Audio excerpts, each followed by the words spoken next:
So you've got to work on that from within. You've got to understand that anyone that wants to create wealth must have investment mentality. It means any money that comes into your hand, you are not thinking of how to spend it, you are not thinking of how to consume it, you are not thinking of how to waste it, you are thinking of how to increase it, how to multiply it, and how to invest it. You hear people say this, like, oh, one careless money came into my hand last week. There are no careless money, only careless people. So you've got to understand that. Number two, what is investment mentality? Investment mentality is a mindset that is concerned about bringing you to a level in your life where you will be acquiring assets and not liabilities. Investment mentality is a mindset that is concerned about what the acquisition of assets and not liabilities. A lot of people are poor because their lives are filled with liabilities instead of assets. Oh, I love shoes. I love shoes. I hear a lot of women say, I love shoes and I love shoes. And I wonder, if you love shoes, you've got only two legs. If you love shoes, sell shoes. If you love shoes, design shoes. If you love shoes, manufacture shoes. You can't say, I love shoes, and then you are a consumer and you are buying shoes like an octopus, even though you have just two legs. So you've got to understand that whatever you love, you invest in. Whatever you love, you don't waste on. So it's very, very important. So it's a mindset that is concerned about the acquisition of asset and not liabilities. What's an asset? An asset is anything that appreciates in value. What's an asset? An asset is anything that produces cash flow. We have the cash flow king here. That is in the house. So an asset is anything that appreciates in value. So if it is not appreciating in value, it's not an asset, it's a liability. Many of you, your bungalow is in your wardrobe because you have bag and shoe to match, yet your destiny is not matching your bank account.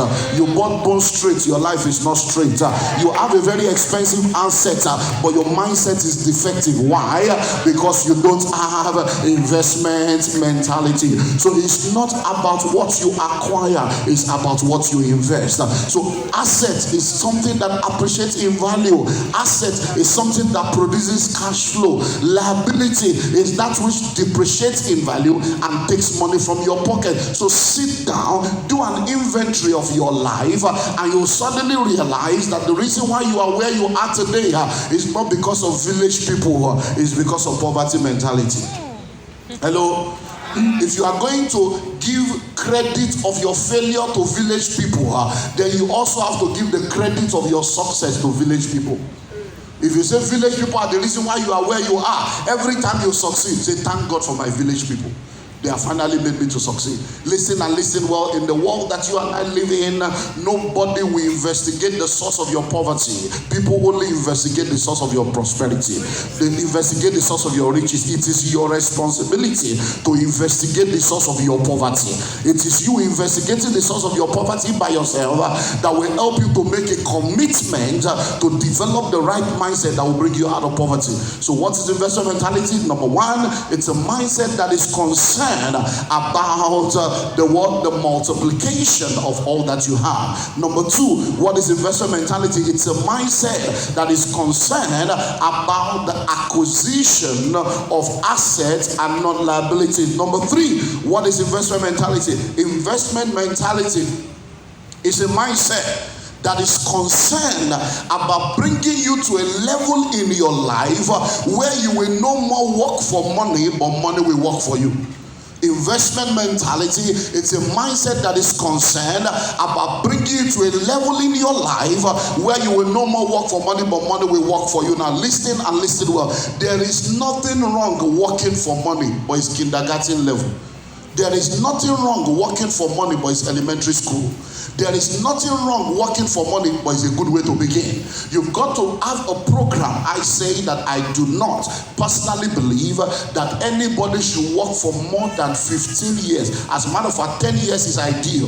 Nobody should work for more than 10 to 15 years of their life without coming to a place where money begins to work for them. What does that mean? It means that 10 years after you started earning salary, you should have come into a place where your investment and the returns and cash cash flow from your investment is enough to take care of you without you having to be waking up every day to go look for money.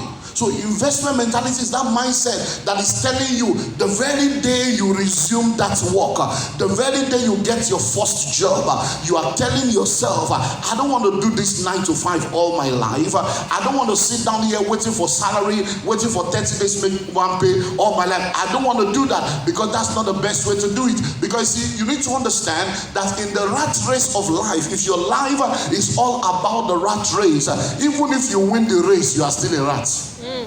Why? Because whether the handcuff is golden handcuff or silver handcuff or wooden handcuff is handcuff. And when you go into an organization, the very minute you resume, look at those that have been working in that place for the past 10 years.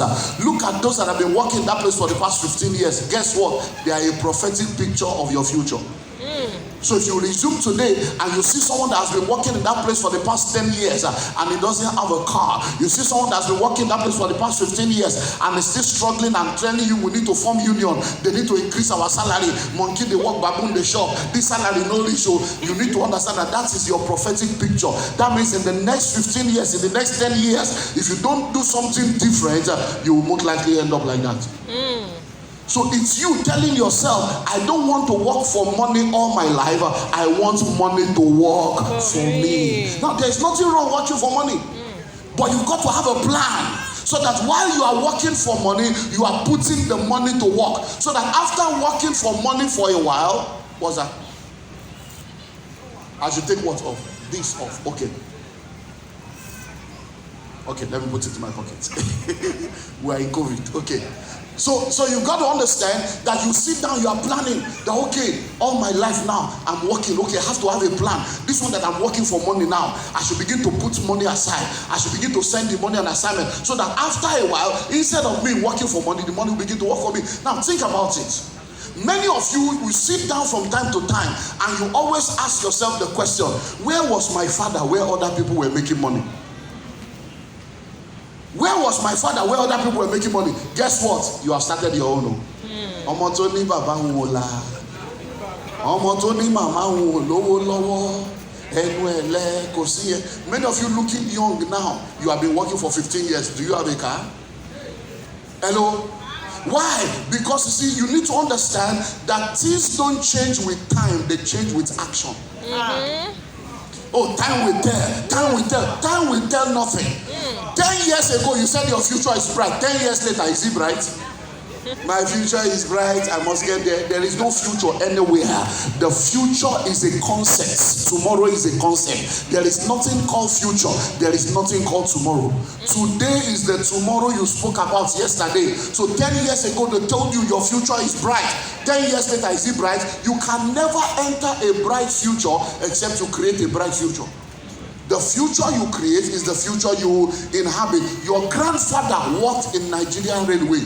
Your father worked in Nigerian Airways. Now you are in Post. It's not a generational course, it's a generational choice. So you need to make up your mind that I'm not going to do it the way they have done it. So you've got to sit down and begin to have a plan. So imagine that every 5 years of your father's 35 years of working, every 5 years of those 35 years, he built one house every 5 years.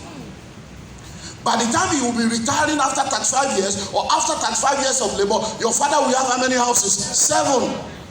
Question now, for many of you now, if your father dies today, you will need to begin to cry. You know why you will cry?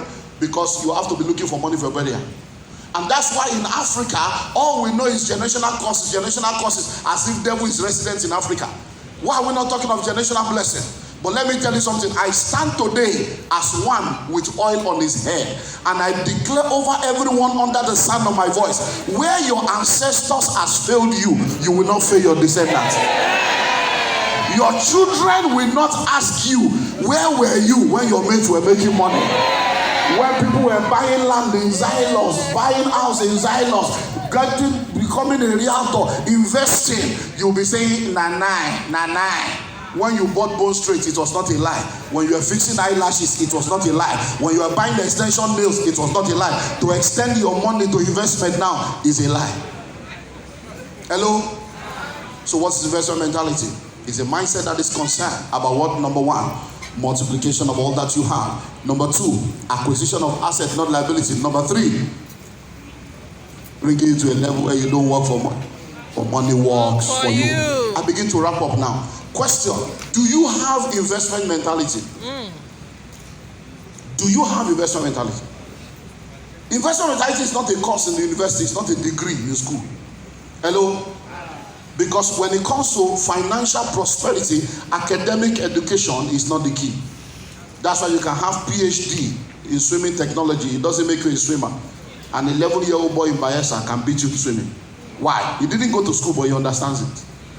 There are a lot of people now that have business at BSc. They have MSc in business administration. Ordinary babins I know you cannot run successfully. Why? Because you know the theory, but you don't understand the practical. Why is that? Because over 80% of what they teach you in school expires the day you graduate. Expires the day you graduate. So you've got to understand that you need to settle this investment thing. That's what I just come to put in you, to ignite in you that giant on the inside, so that you can rise up and say, no more. What conquered my father will not conquer me. What conquered my mother will not conquer me. In the days of my father, instead of buying land, they were buying Volkswagen. They kumagolo. Now they have they wamagolo. I will not be like that.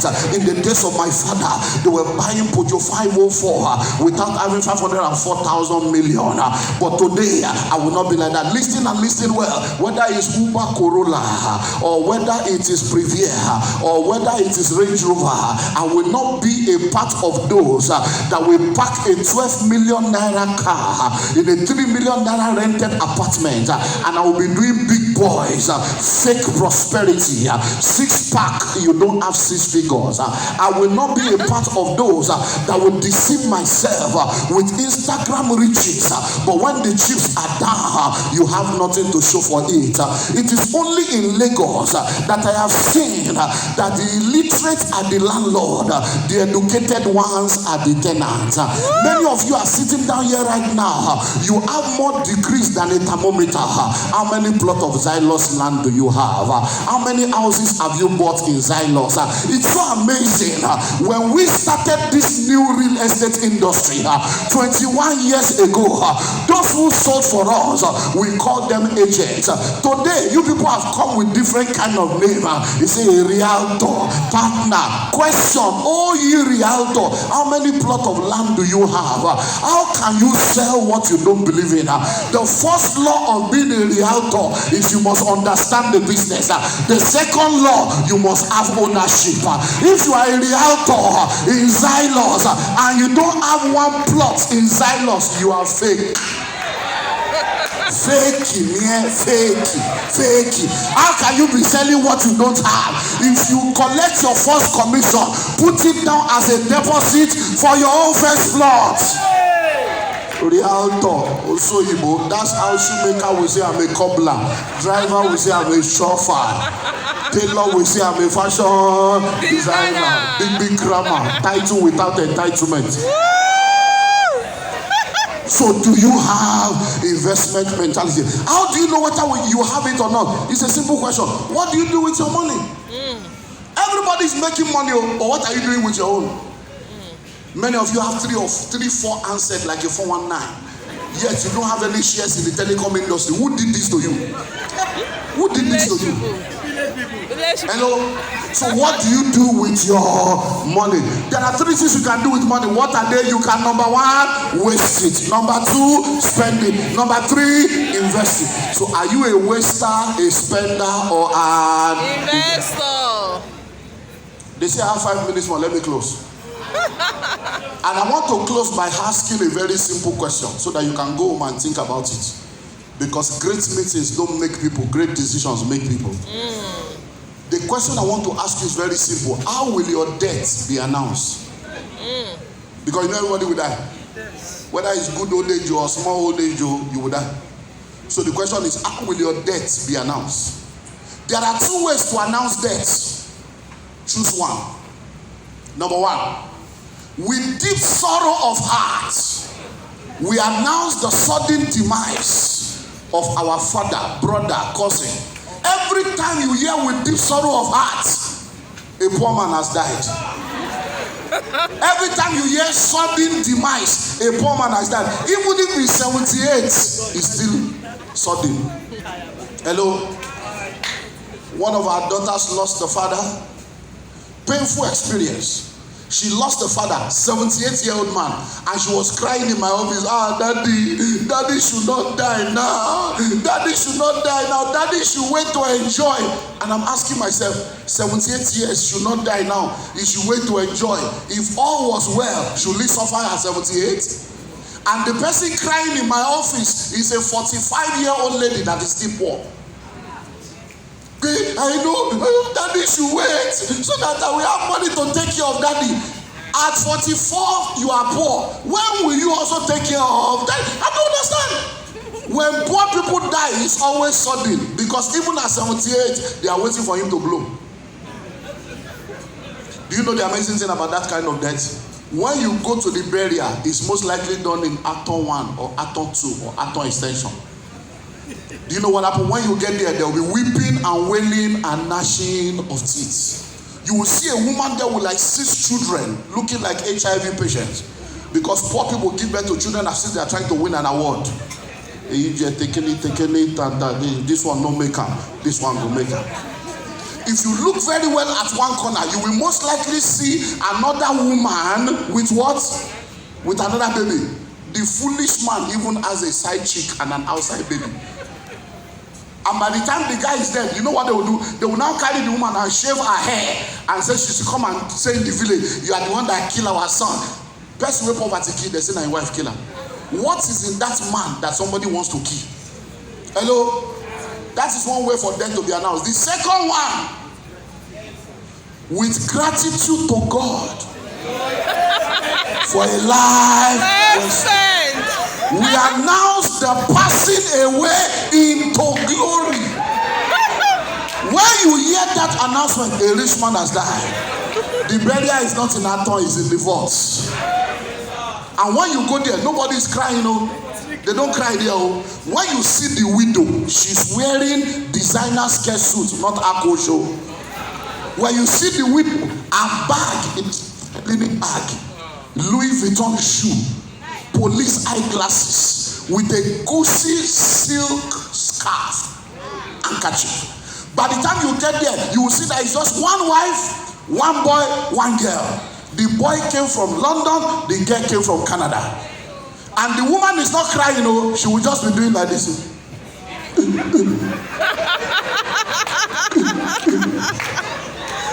my God. They don't cry there. They don't cry. Why? Because the man has lived a good life. Just 2 children, 17 houses in Xylos Estate all over the country. 1.2 billion invested in Xylos investments. Getting return every year without fear. Hello? Why would they cry? Most of the tears in the burial ground, they are tears of poverty. Is a tears of poverty, and that is why we have put this financial intelligence summit together, so that where your father fail, you will not fail. Where your mother fail, you will not fail. So that, listen to me, there are only 3 people that are called Lord. Jesus is Lord, the judge is Lord, landlord is Lord. If you are not owning a plot of land, you are not in lordship, you are in idolatry. It's called the idolatry of tenancy. I speak to you today, you will die well. I say you will die well. Your children will not mourn over you. Between now and the next 12 months, all those, I want to buy this, I want to buy that, I this, yellow this. Look, remove all those wastes from your life. Begin to put money together. If you don't have 1 plot, in 12 months, have 1. If you have 1, in 12 months, have 3. If you have 5, in 12 months, add the house to it. Because by the time we come to celebrate 4 years of Xylos, if Christ tarries, I don't want to see you trekking down here, coming with Uber, packaging yourself with borrowed clothes, and deceiving yourself with fake prosperity, taking picture on Instagram with another person's car, so that you can confuse poor people like you. No, I want you to be a panel discussant next year, so that we are talking about your success story. Follow me on Instagram at Olumide Emmanuel. Get the School of Money book so that you can become a student. God bless you. Bye. Ladies and gentlemen.